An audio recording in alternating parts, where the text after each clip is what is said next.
آپ نے کیا سیکھا سورہ آل عمران سے؟ کوئی چیز جو آپ شیئر کرنا چاہیں. اور دیکھیں شیئر کیا کریں، اس سے دل کھلتا ہے اور آپ کا اپنا غور و فکر بھی بڑھتا ہے. جی. تقوی اختیار کرنا، نرم مزاجی، صبر اور اخلاقیات، اس کا سبق ملتا ہے. ٹھیک ہے، اور کوئی کچھ کہنا چاہے گا؟ جی. اللہ کی راہ میں انفاق کرنا. بالکل، اللہ کے راستے میں خرچ کرنا. بلکہ البقرہ کا اینڈ اور آل عمران یہ تھرڈ پارہ میں ہوا ہے نا، اور وہ تھرڈ پارہ کی پوری تھیم کیا تھی؟ انفاق فی سبیل اللہ، اللہ کے راستے میں خوب خوب خرچ کرنے کی بات ہے. ایون چوتھا پارہ جب شروع ہوا تھا تو لن تنالوا البر پر جو بات ہوئی، بہت اہم ٹاپک سورہ آل عمران کا، کہ اللہ کے راستے میں خرچ کرنا اور ان چیزوں کو خرچ کرنا جن کی محبت بہت زیادہ دل میں گھر کر گئی ہے، اور اس کو کٹ آف کرنا تاکہ وہ محبت نکلے تو اللہ کی محبت آئے. اچھا، حیران کن بات یہ، جن چیزوں سے آپ محبت کرتے ہیں، آپ ان کو اللہ کے راستے میں خرچ کرتے ہیں تو وہ آپ کے پاس کم نہیں ہوتی، اللہ اس کو اور ملٹیپل کرتا ہے. ہاں، آپ کو جینے کا ڈھنگ آ جاتا ہے، آپ کی محبتیں کنٹرول میں آ جاتی ہیں. جی.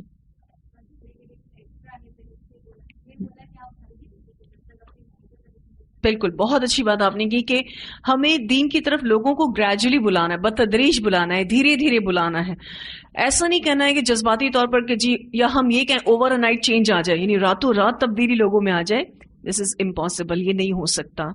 ہمیں بھی اللہ تعالیٰ نے دھیرے دھیرے خرچ کرنے کی عادت بنوائی. پہلے ایکسٹرا ہے تو اس کو نکالو، پھر اللہ سبحانہ تعالیٰ نے فورتھ پارے پہ تھوڑا کرائٹیریا اور بڑھا دیا، اور یہ کرائٹیریا بڑھتا ہی رہے گا. آپ دیکھیں لاسٹ پاروں تک بڑھتا رہے گا، اور پھر آپ کی اتنی عادت ہو جائے گی خرچ کرنے کی کہ جو خرچ کرنے پہ کبھی دل کٹتا تھا نا، وہی دل اتنا زیادہ خرچ کرنے کے بعد بھی کچھ فیلنگز نہیں لاتا، بلکہ خوشی ہوتی ہے. الحمدللہ دے دیا، یہ محفوظ ہو گیا. یہ فیلنگز جس دن آ جائے نا آپ کے دل میں کہ یہ جو میں نے اللہ کے راستے میں دے دیا نا، مجھے کوئی تکلیف نہیں ہوئی، بلکہ یہ میرا سیو ہو گیا، اللہ نے ایکسیپٹ کر لیا تو یہ سیو ہو گیا، باقی جو ہم اپنے اوپر خرچ کریں وہ تو ختم ہو جاتا ہے اس دنیا میں.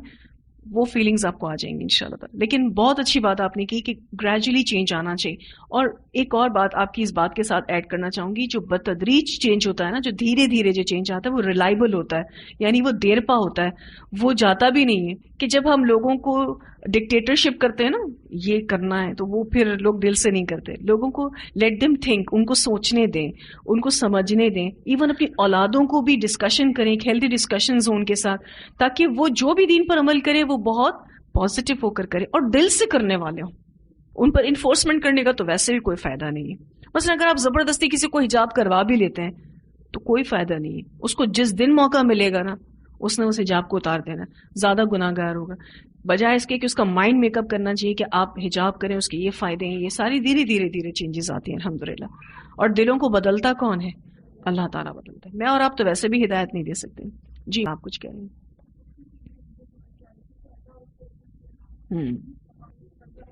غزوہ احد کا واقعہ.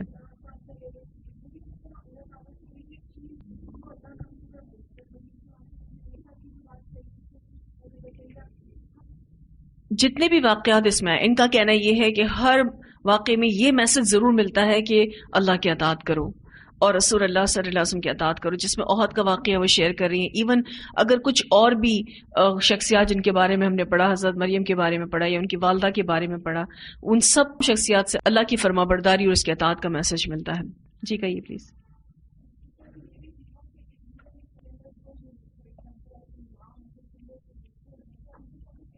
ایگزیکٹلی.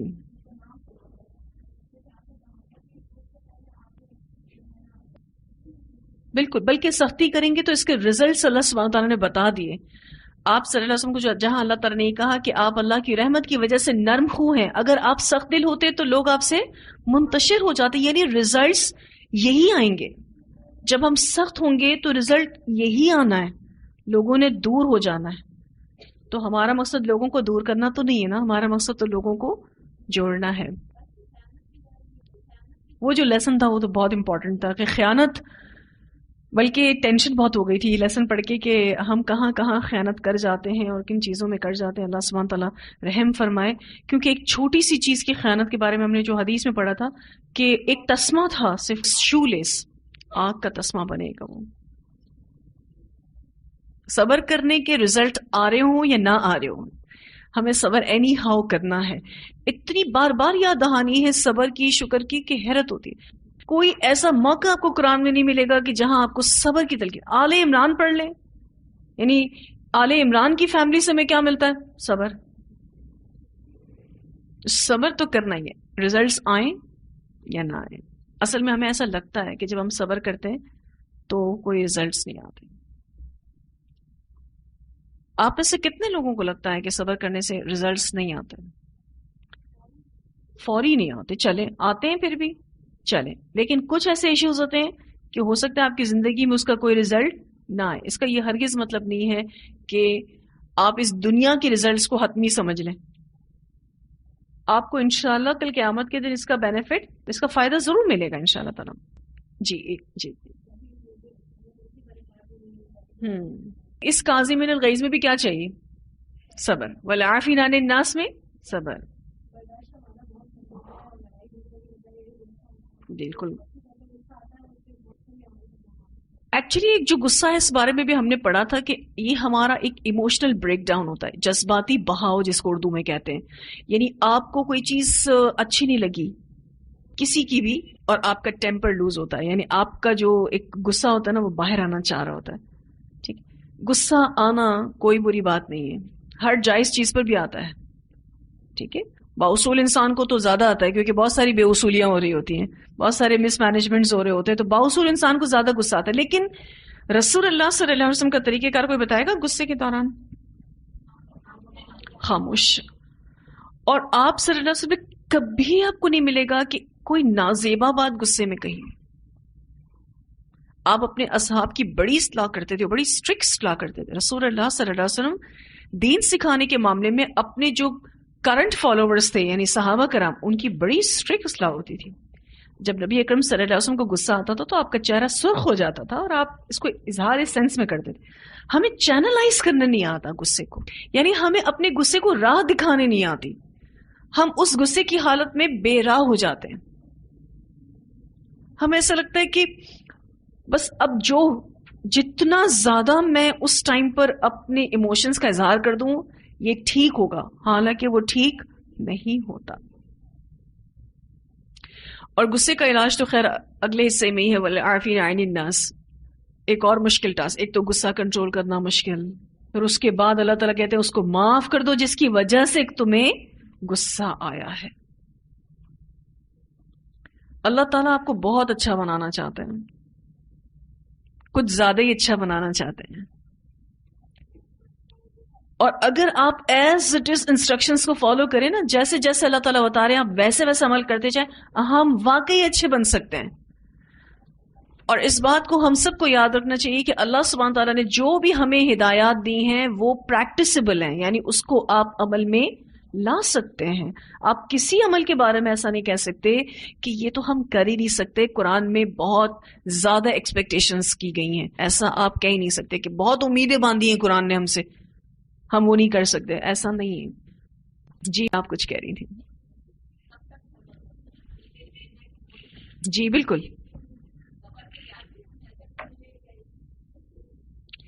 پر وہ اجر نظر نہیں آتا نا، سارا مسئلہ یہاں آ کے کھڑا ہو جاتا ہے. آپ جو کہہ رہے ہیں آپ کی بات بالکل ٹھیک ہے، لیکن اگر آپ کچھ لوگوں کے ایشوز سنیں تو آپ کو ایسا لگتا ہے کریں گے کیسے صبر، اللہ ان کو ہمت دے اس چیز کی. مطلب ٹو مچ ایشوز ہوتے ہیں، لوگوں کے بڑے بڑے مسئلے مسائل ہوتے ہیں، اس میں یہ ہوتا ہے کہ یہ کیسے صبر کریں گے.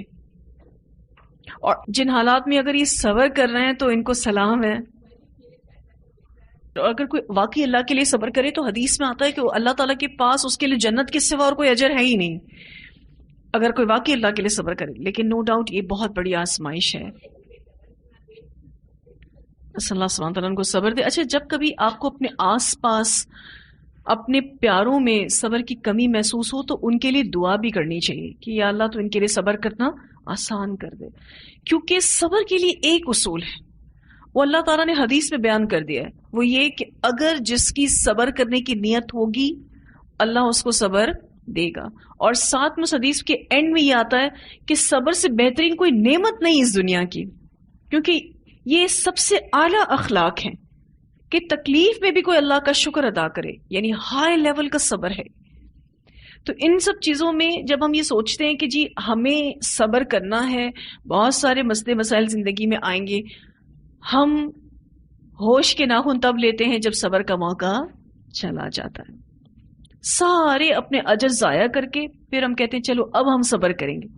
صبر تو پہلی چوٹ پر ہے، پہلی چوٹ پر صبر ہے. اب ان چیزوں میں ریزلٹس نظر نہیں آتے. ساری بات جو بھی میں آپ سے یہ کہہ رہی تھی کہ کچھ ایشوز ہمیں بھی اس طرح کے دیکھنے کو ملتے ہیں. تو جب لوگ یہ کہتے ہیں کہ ہمیں کوئی ریزلٹ نظر نہیں آتا، یہی تو غیب پر ایمان ہے. مومن کو جو مومن کہا گیا ہے نا، وہ اس لیے کہا گیا ہے کہ وہ غیب پر ایمان لاتا ہے. اس کو جو چیز نظر نہیں آتی وہ کہتا ہے وہ ہے. اللہ تعالیٰ آپ کو نظر نہیں آتے، آپ کہتے ہیں نا اللہ تعالیٰ ہیں. اسی طرح سے بہت ساری چیزیں جن پر ہم ایمان لاتے ہیں، جنت، دوزخ، قیامت کا دن، فرشتے، یہ سب غیبی چیزیں ہیں، ہم سب پر ایمان لاتے ہیں.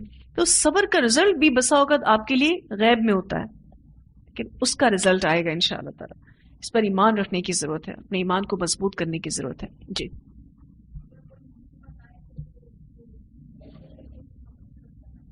ہاں، یہ بھی بہت امپورٹنٹ لیسن تھا سورہ آل عمران کا.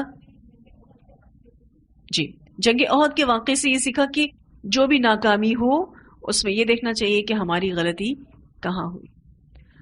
اس میں دو ریزلٹس آ سکتے ہیں. ایک، آپ کو آپ کی غلطی بلنٹلی نظر آ جائے گی، یعنی واضح طور پر آپ کو آپ کی غلطی اللہ تعالیٰ دکھا دیں گے کہ یہاں آپ غلط ہوئے تھے اور اس وجہ سے آپ کو یہ سب کچھ دیکھنا پڑ رہا ہے.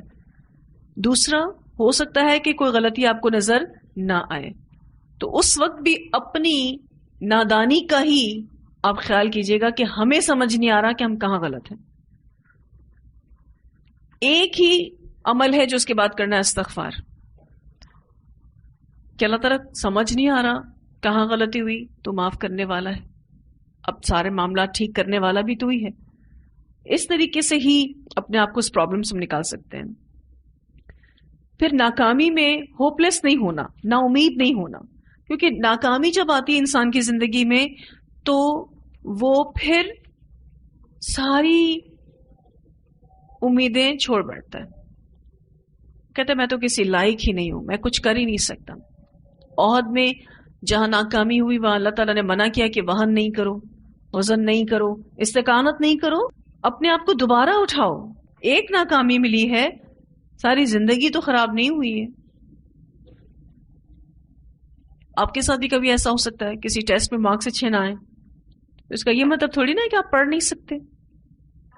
بالکل.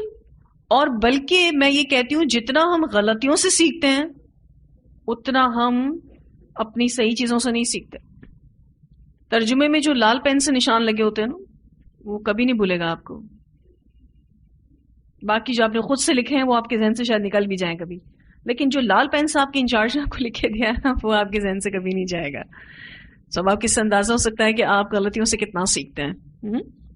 اچھا، پیپر جیسے ہی ملتا ہے، ٹیسٹ پیپر، چیکڈ پیپر ملتا ہے، سب سے پہلے کیا ڈھونڈتے ہیں؟ نمبر کیا ملے، غلطی کدھر ہوئی، دیکھیں تو صحیح کہاں نمبر کاٹے ہیں ہمارے.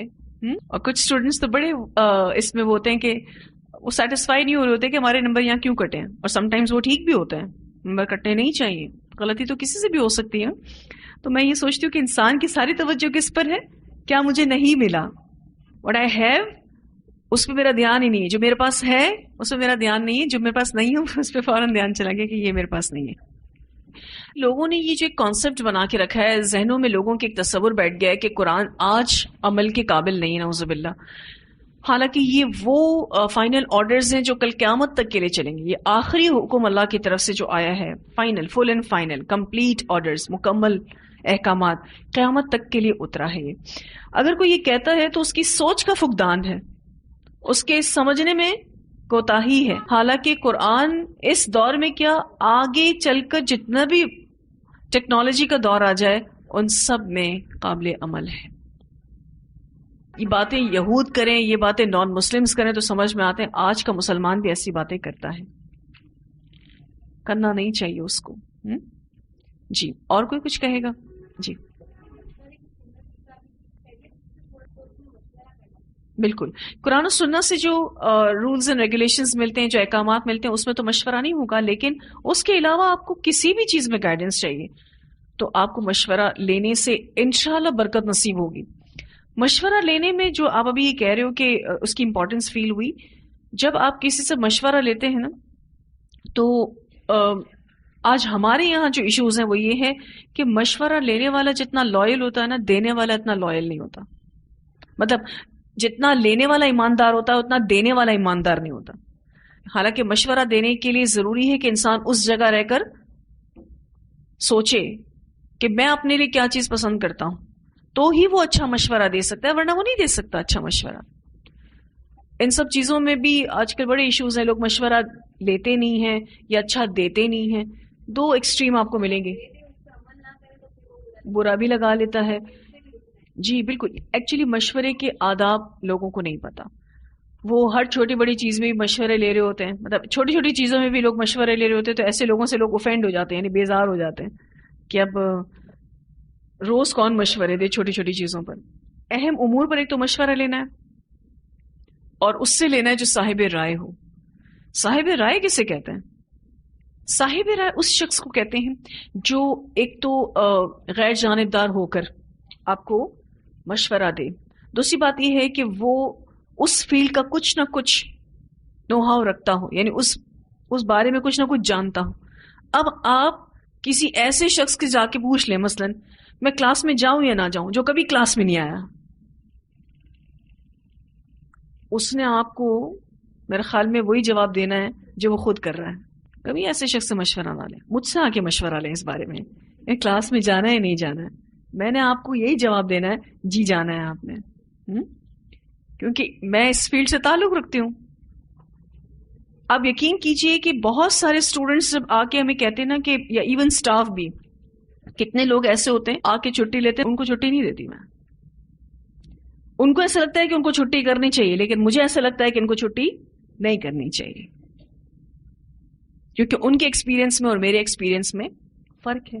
جو وہ ایکسپیرینس اب کر رہے ہیں وہ میں کر چکی ہوں. تو اسی لیے میں ان کو جب کہتی ہوں نا کہ نہیں آپ کو چھٹی نہیں کرنی چاہیے میرے حساب سے، تو اور الحمدللہ جب وہ اس مشورے پر عمل کر جاتے ہیں، خود ہی آ کے کہتے ہیں واقعی ہمیں چھٹی نہیں کرنی چاہیے. جیسے ایک بچہ بہت دفعہ کچھ کہہ رہا ہوتا ہے کہ میں یہ نہیں کر سکوں گا، لیکن اس کی ماں اس کو سمجھاتی ہے نہیں آپ کر سکتے ہیں. یہ بچے کہہ رہے ہوتے ہیں نا کتنی چیزیں، ماں کیا کہتی ہے، کیوں نہیں کر سکتے، کیوں تمہارے دو ہاتھ نہیں، اگر دوسرے بچے کر سکتے ہیں تو تم نہیں کر سکتے. بالکل ایک ماں کی طرح جب ایک اسٹوڈنٹ کو بھی ہم سمجھاتے کر جاتے ہیں کوپ اپ، اور پھر کہتے بھی ہم کر گئے. تو مشورہ ہمیشہ صاحب رائے سے لیں. دین میں اس مشورے کی کتنی اہمیت ہے. جو صاحب وحی تھے جب وہ مشورہ لیتے تھے، کون؟ آپ صلی اللہ علیہ وسلم مشورہ لیتے تھے اپنے اصحاب سے. کیا مشکل تھا اللہ تعالیٰ کے لیے کہ ہر چیز آپ کو ڈکٹیشن کر دی جاتی، لکھت میں مل جاتی کہ آپ کو یہ کرنا ہے.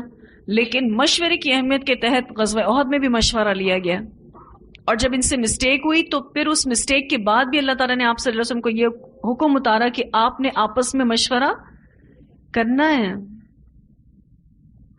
جی اور کوئی کچھ کہنا چاہے گا؟ جی بیٹا آپ کیا کہنا؟ منافقین کی صفات. کیا ہمارے معاشرے میں یہ چیز ہے؟ بہت ہے، بہت ہے. بہت اچھی بات اس بچی نے کہی کہ منافقت کی جو ہم نے ایک صفت پڑھی کہ کریڈٹ خود لیتے ہیں ان کاموں کے لیے جو وہ کام کرتے نہیں. اور ہمارے معاشرے میں یہ چیز بہت زیادہ ہے، اسپیشلی عورتوں میں. مثلا کھانا کسی اور نے بنایا یا مل ملا کے بنا، اور پھر کہا نہیں میں نے بنایا.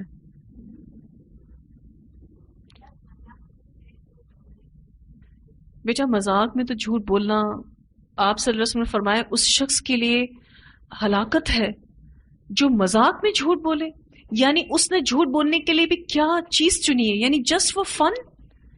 یہ تو بہت بڑا نقصان کرنا ہے نا اپنا، جھوٹ اپنے نامہ اعمال میں جسٹ فار فن لکھوانا.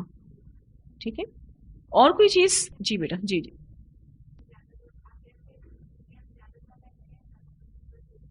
ٹھیک ہے ایسا ہوا ہے، چلے الحمدللہ. سورہ آل عمران میں جو آخرت کی دعاؤں پر فوکس کروایا گیا ہے تو وہ دعائیں جو ہماری دعاؤں میں ماشاءاللہ شامل ہوئی ہیں، تو اٹس ویری گڈ، بارک اللہ، اللہ تعالیٰ بہت برکت عطا فرمائے. جی آپ کچھ کہہ رہے ہیں؟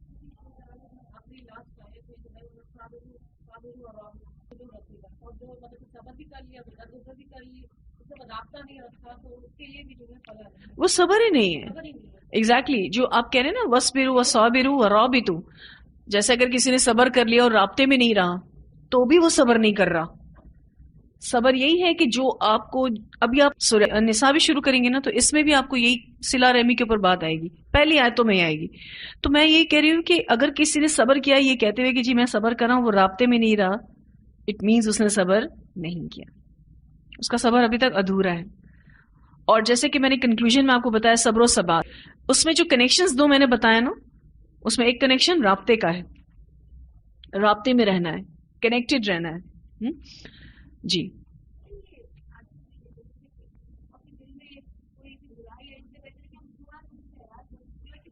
نہیں، وہ اس میں نہیں آتی. آپ کی کنیکٹیوٹی نہیں ٹوٹنی چاہیے. ان کا سوال یہ ہے کہ اگر کوئی ہمارے ساتھ اچھا نہیں ہوتا یا ہم اس سے تھوڑا سا اوائڈ کرتے ہیں، اس سینس میں کہ اگر ہم زیادہ بات کریں گے تو اور ایشوز بڑھیں گے.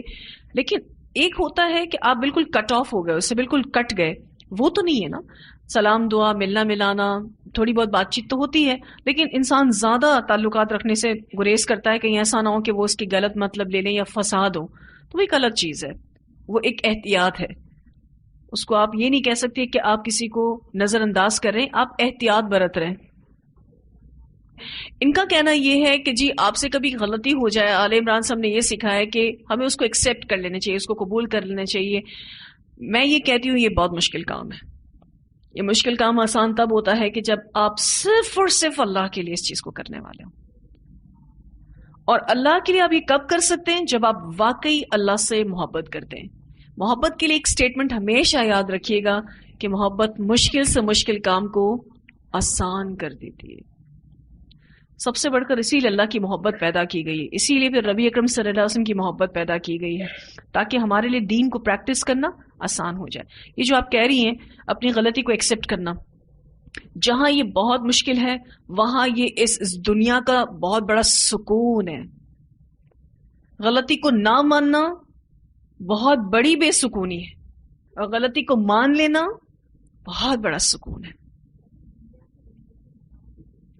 دنیا کی زندگی متاع الغرور ہے، یہ بھی جب سوچتے ہیں تو بہت ساری چیزیں آسان ہو جاتی ہیں. بہت اچھی بات آپ نے کی کہ سورہ آل عمران میں یہ بھی پتہ چلتا ہے کہ متاع الغرور ہے، یہ ہمیں اس دنیا سے چلے جانا ہے تو ہم اچھے سے ہی جائیں تو اچھا ہے نا. ایک صحابی تھے، وہ بہت پریشان بیٹھے ہوئے تھے، تو آپ صلی اللہ علیہ وسلم نے ان سے پوچھا کہ آپ بہت پریشان نظر آ رہے ہو، کیا مسئلہ ہے؟ تو وہ ایکچولی نبی اکرم صلی اللہ علیہ وسلم کو دیکھ رہے تھے. تو انہوں نے کہا کہ میں یہ سوچتا ہوں کہ اگر میں مر گیا یا آپ اس دنیا سے چلے گئے تو کیا ہوگا. کیونکہ جب میں آپ کو دیکھتا ہوں تو میں ریلیکس ہوں. نبی اکرم صلی اللہ علیہ وسلم کو وہ صحابی کہتے ہیں جب میں آپ کو دیکھتا ہوں تو میں بڑا مطمئن ہوں، میری آنکھوں کو ٹھنڈک مل رہی ہوتی. جب میں گھر چلا جاتا ہوں تو میں بے چین ہو جاتا ہوں، پھر اپنی اس بے چینی کو دور کرنے کے لیے میں دوبارہ آپ کے پاس آ جاتا ہوں تاکہ میں آپ کو دیکھ لوں، آپ سے کچھ سیکھ لوں، آپ کے پاس بیٹھ جاؤں. اب جب میں یہ سوچتا ہوں کہ میں مر جاؤں گا تو میرا کیا بنے گا، میں کیسے آپ کو دیکھے بغیر جنت میں رہوں گا اگر میں جنت میں چلا بھی گیا. یہ الفاظ استعمال کیے ہیں صاحب، میں تھوڑا مفہوم بتا رہی ہوں آپ کو حدیث کا. یا آپ فوت ہو جائیں گے تو میرا کیا بنے گا، اور آپ تو جنت میں جائیں گے اور جنت میں آپ کو اللہ تعالیٰ ظاہر ہے انبیاء کے ساتھ بلند درجات میں، اگر میں جنت میں چلا بھی گیا تو درجات کا اتنا فرق ہوگا، میں آپ کو دیکھوں گا نہیں تو میں کیسے رہوں گا. یعنی جنت میں آپ کو دیکھے بغیر میں کیسے رہوں گا، یہ ٹینشن تھا صحابی کو. وہ چہرے پر آ رہا تھا جس کو نبی اکرم صلی اللہ علیہ وسلم نے پہچان لیا. اس وقت رسول اللہ صلی اللہ علیہ وسلم چپ ہو گئے کیونکہ آپ صلی اللہ علیہ وسلم کے پاس کوئی جواب نہیں تھا اس کا. اسی وقت جبرائیل امین آتے ہیں، اور آپ پڑھیں گے سورہ نساء کی آیت ہے، جبرائیل امین ہے اور انہوں نے یہ آیت نازل کی آپ صلی اللہ علیہ وسلم کے اوپر کہ جو بھی اللہ اور اس کے رسول کی اطاعت کرے گا وَمَن يُطِعِ اللَّهَ وَرَسُولَهُ، تو اس کو ہم انبیاء، شہداء، صالحین اور صدیقین کا ساتھ دیں گے، وحسن اولئک رفیقا، اور یہ کتنے اچھے دوست ہیں، یہ آپ سے محبت کرتا ہے نا، یہ آپ ہی کے ساتھ ہوگا۔ اس پہ صحابہ کرام کہتے ہیں اتنے ہم خوش ہوئے کیونکہ ہمیں تو سب سے زیادہ محبت آپ صلی اللہ علیہ وسلم سے تھی۔ جو آپ ابھی بات کر رہے ہیں نا کہ یہ ہمیں نیک لوگوں کی صحبت اختیار کرنی چاہیے تاکہ کل جب ہم قیامت کے دن اٹھیں تو بھی ہم انہی کے ساتھ ہوں، ہمارا حساب کتاب انہی کے ساتھ ہو، اور جنت میں بھی ہم انہی کے ساتھ رہیں، کیونکہ یہ جو ٹاپ لسٹڈ نیک لوگ ہیں نا، انبیاء، شہداء، صالحین، صدیقین، ان کے گریڈز تک پہنچنا جو ہے وہ مشکل ہے۔ اگر جنت میں چلے بھی گئے تو وہ صحابی کہہ رہے ہیں کہ میں تو پتہ نہیں، اگر چلا گیا تو چلا گیا، اور جاؤں گا بھی تو پتہ نہیں کہاں نیچے ہوں گا، آپ تو اتنے اوپر ہوں گے۔ تو اس چیز کی دعا بھی آل عمران میں سکھائی گئی، وَتَوَفَّنَا مَعَ الْأَبْرَارِ۔ اور آپ دیکھیں نبی اکرم صلی اللہ علیہ وسلم نے کس ٹائم پر ان آیتوں کو پڑھا، آخری آیتوں کو؟ تہجد کے ٹائم پہ، جس ٹائم پر اللہ تعالیٰ اپنے بندوں کو پکارتے ہیں کہ کوئی ہے جو مجھ سے مانگے تو میں اسے عطا کروں۔ اور پھر آپ دیکھیں کہ یہ محبت، یہ اخلاق جو نبی اکرم صلی اللہ علیہ وسلم نے امت کے درمیان بانٹی، اس میں یہی سبق ملتا ہے کہ ہمیں بھی ایسے اخلاق اپنانے ہیں۔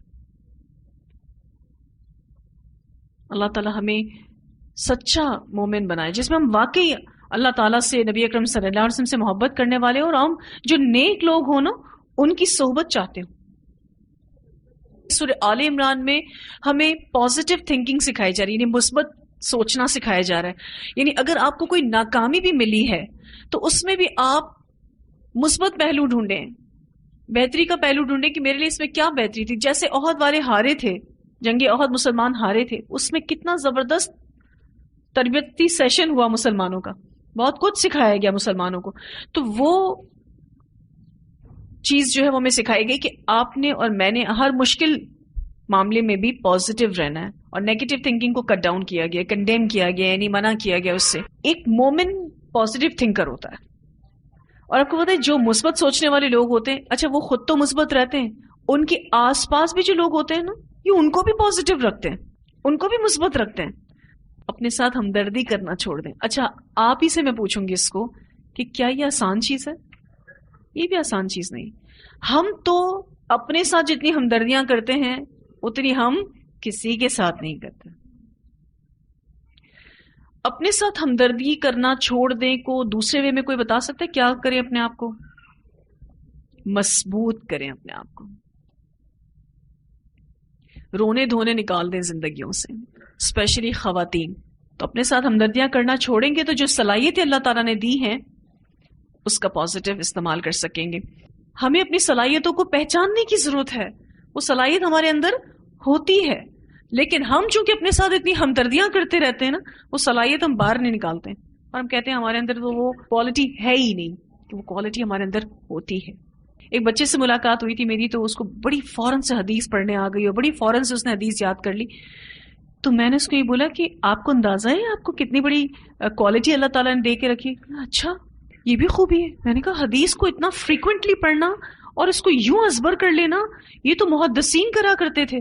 تو میں یہ کہتی تھی یہ بے شک چھوٹے لیول پر، لیکن یہ بہت بڑی کوالٹی ہے۔